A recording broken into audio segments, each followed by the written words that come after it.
Que a graça e a paz de nosso Senhor e Salvador Jesus Cristo seja com a tua vida, meu prezado telespectador. Com muito prazer, muita alegria, nós queremos levar até você mais um programa Manancial. Nesta oportunidade, o nosso tema será Eleitos segundo a vontade de Deus. Parte 2. Eleitos segundo a vontade de Deus, parte 2. O texto que vai fundamentar a nossa programação se encontra na primeira carta do apóstolo Paulo aos Tessalonicenses, capítulo 1 e o verso de número 4, que nos diz assim: sabendo, amados irmãos, que a vossa eleição é de Deus. E o meu convidado desta oportunidade, para estarmos aqui conversando sobre esta questão de eleição, é o pastor Luiz Bertoldo, que foi eleito nas últimas eleições municipais a vereador, estará a partir de 1º de janeiro compondo a Câmara de Vereadores, um dos 23 vereadores eleitos. Pastor Luiz Bertoldo, seja muito bem-vindo ao programa Manancial. Obrigado, pastor Leonildo, obrigado, amigos dessa programação.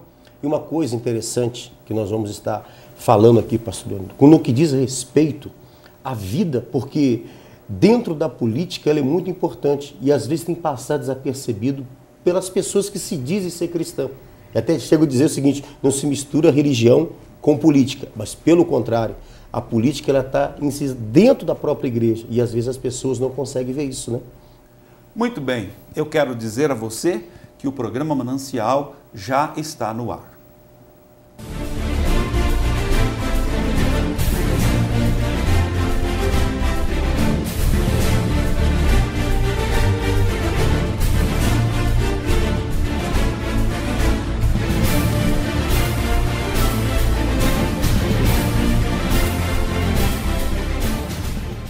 Estamos de volta com o nosso programa desta oportunidade, hoje falando sobre eleitos segundo a vontade de Deus. E o meu convidado, o pastor Luiz Bertoldo, que foi eleito a vereador na nossa cidade nas últimas eleições, e ele é pastor da Igreja Universal do Reino de Deus. Pastor Luiz Bertoldo, o senhor é natural de Ponta Grossa? Pastor Leonildo, não. Eu nasci na cidade de Carangola, Minas Gerais, no dia 8 de maio de 1964. Muito bem. Uma segunda pergunta, pastor. O irmão, como que pegou gosto pela vida pública? O que motivou o senhor a estar assim, se aplicando a esta questão aí de exercer um cargo público na nossa cidade? Olha, isso aí começou quando eu tinha mais ou menos uns 10 anos de idade. O meu avô, ele foi candidato a vereador e ele era muito querido. Ele gostava muito do Brizola, do Leonel Brizola. Então, a gente via, era criança, comecei a acompanhar e via o interesse dele pela população. E eu gostava de ver porque ele prometia e fazia aquelas coisas. Eu falei, poxa, então isso é bom. Então eu vou procurar ver se foi seguindo isso. Só que no decorrer do tempo, né? A gente acaba esquecendo das coisas. Mas quando chega determinado ponto da nossa vida, pastor, a gente vê que é de suma importância. A gente não dá muita importância à política em determinadas áreas, em tempo da nossa vida. Mas quando chega um determinado tempo, a gente tem que começar a pensar na política. Quando é jovem, não se preocupa muito. Hoje em dia, eu como pastor, tenho essa preocupação, já de incutir os jovens dentro da política e mostrando o que é a política dentro da igreja, o que é a política dentro da sociedade, porque a política ela é responsável por tudo. Por exemplo, existe um caos na nossa sociedade chamado-se droga. Desculpa a expressão da palavra, é uma praga. Então, o que a gente tem que fazer? Orientar os jovens. Isso é uma política. É uma política de bem-estar, é uma política de participação, de conscientização. E a gente consegue acarear muitos jovens e agregar jovens a isso com experiência, porque já foram envolvidos e eles são exemplo. Então, uma forma de pegar aquilo com as mãos e ir em frente. Então, o gosto pela política veio dessa forma. Devido ao meu avô, o meu bisavô ter sido político também, e no decorrer da minha trajetória, quando pastor, eu precisei e vi o quanto era importante a política para o povo de Deus, porque o senhor sabe que o povo da nossa igreja é um povo sofrido, e às vezes ele tem o direito, mas não sabe o direito que tem. E quando a gente começa a ensinar isso dentro da Bíblia e mostrar que a política, os propósitos políticos é para ajudar, então a gente começa a pegar esse gosto pela política. Porque, na verdade, a administração ela não diz respeito a um bloco e aí isola outros. Na verdade, a administração pública deve visar a todos os segmentos da sociedade. Isso. E muitas vezes, né, pastor, a igreja cristã, a igreja de Cristo, sem o seu devido representante, ela acaba que sendo relegada, deixada a um plano assim, segundo plano, terceiro plano, e aí padece, aí sofre. Daí então, muito bem, a importância, não é, de termos lá representantes, especialmente no legislativo, na Casa de Leis da nossa cidade. Porque essas leis, pastor Leandro, como você estava falando, a Casa de Leis, essas leis a gente pode favorecer. Porque, como o senhor falou, as denominações, as igrejas, as gremiações, elas são execradas. São execradas porque tem muitas pessoas que dizem, mas ela é um mal para a sociedade. Pelo contrário, quantas famílias a gente resgata? Quantas pessoas nós tiramos das drogas? Quantas pessoas viciadas no crack, na maconha, na cocaína? Quantos casamentos destruídos as igrejas conseguiram recuperar? Então, nós fazemos parte dessa sociedade e mostramos o contrário. E isso é uma forma de fazer política. A política da família, que foi a primeira instituição que Deus criou. E o senhor sabe, é bíblico isso, a primeira instituição. Então, é uma coisa importante. Com certeza. Não é? Ela exerce um papel de alta relevância, né, para a ordem da sociedade, para o bem-estar de toda uma sociedade. Mas vamos para a próxima pergunta, pastor. O senhor vê a vida pública, né, a política, o exercício da política como uma vocação ou uma profissão? Eu vejo como uma vocação. Porque se for tirar como profissão para se ganhar dinheiro, a pessoa, se ela escolher essa forma, ela vai se enveredar pelo caminho da destruição, da corrupção e da vergonha pública e da humilhação da própria família dela. Por que vocação? É como o ministério de um pastor. É uma vocação.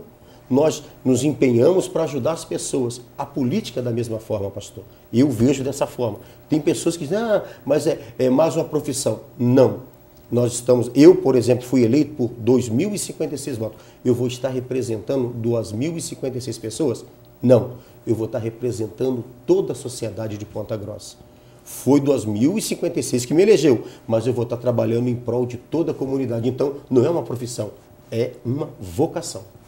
Algumas pessoas veem a política como sendo uma maneira de enriquecer. E muitos acabam até que enriquecendo de forma ilícita, né, pastor? Isso. E aí, neste caso, realmente, a pessoa vê como uma profissão. Isso. Mas, na verdade, de acordo com a sua colocação e como a gente também assim pensa, não é? Na verdade, o exercício de um cargo público é realmente algo que deve ser visto como uma vocação, algo que a pessoa faz por paixão, por prazer, quer servir, né, o seu semelhante, quer servir a sociedade e, neste caso, se dedica e se aplica para o exercício. E uma coisa interessante, você falou, público é para o público, público, não é para si. E é isso que a gente tem que mostrar para a população. É como um dia desse um pastor me pergunta assim, pastor, quando um vereador, um deputado faz uma obra, o governo faz uma obra, isso aí, pastor, ele recebe os louros. Eu falei assim, olha, se ele fez, ele foi colocado ali para fazer. Se ele fez, não fez mais do que a obrigação dele, porque ele está ali para atender o povo, para facilitar a vida do povo, para que todos vivam em comum acordo na mesma sociedade. Ele não fez para dizer, não, porque só eu consegui. Pelo contrário, ele fez para a população. Muito bem. Uma próxima pergunta, pastor Luiz Bertoldo. Como o senhor pretende conciliar o pastorado com o exercício da função de um vereador? Olha, como o pastor é uma vocação e a política também é uma vocação, e nós não vamos trabalhar o dia inteiro na Câmara dos Vereadores, porque existem somente 2 sessões por semana. Não sei se vamos aumentar, vamos até ver isso, pastor. Mas o que diz respeito à igreja, eu vou continuar fazendo o trabalho de pastor.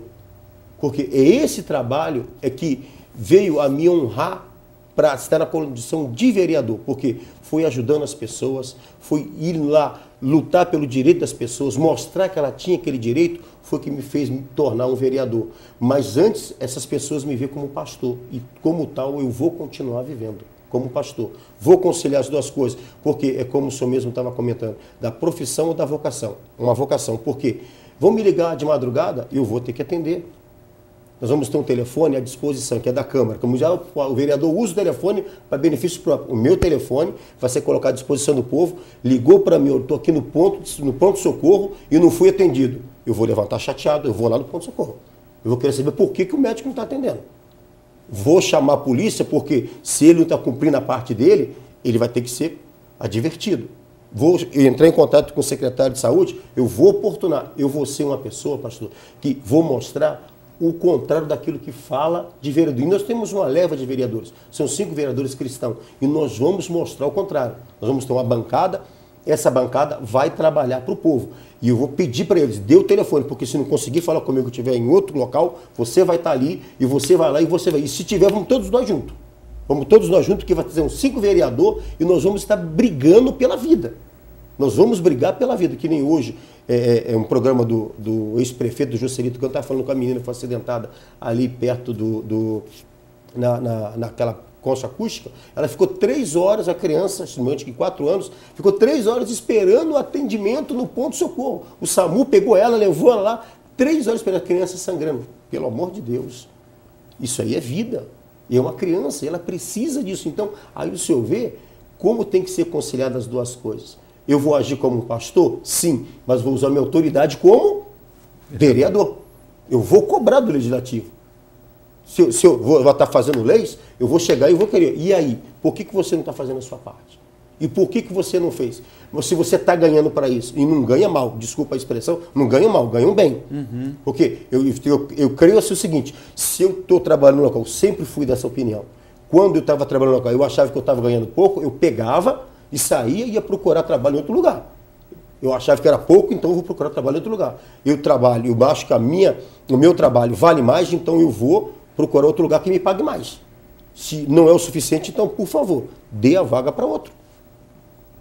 Muito bem. Uma próxima pergunta, pastor, é o seguinte. Hoje em dia, a visão de um homem público, de um político, ela está assim desgastada em função das coisas que estão sendo mostradas nos últimos tempos, não é? Com relação à questão de corrupção, com relação à ativa, passiva e assim por diante. A imagem de um político está desgastada perante a sociedade. Em que o senhor vai exercer a sua vereança, em que o senhor vai se destacar dos demais. Não é, para que seja mostrada uma imagem diferenciada? Bom, primeiro na ordem e na decência. Por que ordem e decência? Eu sou casado já há 26 anos, tenho 2 filhos, sou marido de uma só mulher, como diz a Bíblia, e como assim ela ensina, e como assim eu passo para as pessoas. Como vereador, eu não vou ser diferente. Porque antes de ser vereador, porque eu estou vereador, eu sou pastor. Então eu vou exercer a função de pastor no que diz respeito à moral e à integridade da família e da população e vou exercer a minha autoridade de vereador para que isso venha se tornar uma realidade. E quando isso não acontecer, tem o Conselho de Ética da Câmara dos Vereadores, vamos usar dele e vamos exercitar ele e se for preciso, essa pessoa ela vai ser cassada. Porque a gente não vai admitir que isso aconteça, porque isso não pode acontecer. Porque o senhor pode ver o quanto de escândalo envolvendo dinheiro, envolvendo traição, envolvendo orgia, bebedice. Como a pessoa pública que representa a população pode andar dessa forma? Isso pode ser cabível para qualquer outra pessoa, não é certo? Mas uma pessoa que representa a lei, que está dentro de uma casa de lei para elaborar leis, para ler, para examinar, para aplicar ela, como é que pode? Não tem, né? Muito bem, desta maneira nós vamos para o nosso primeiro intervalo e logo após nós continuaremos aqui hoje falando com o pastor Luiz Bertoldo, que foi eleito vereador aqui na nossa cidade de Ponta Grossa.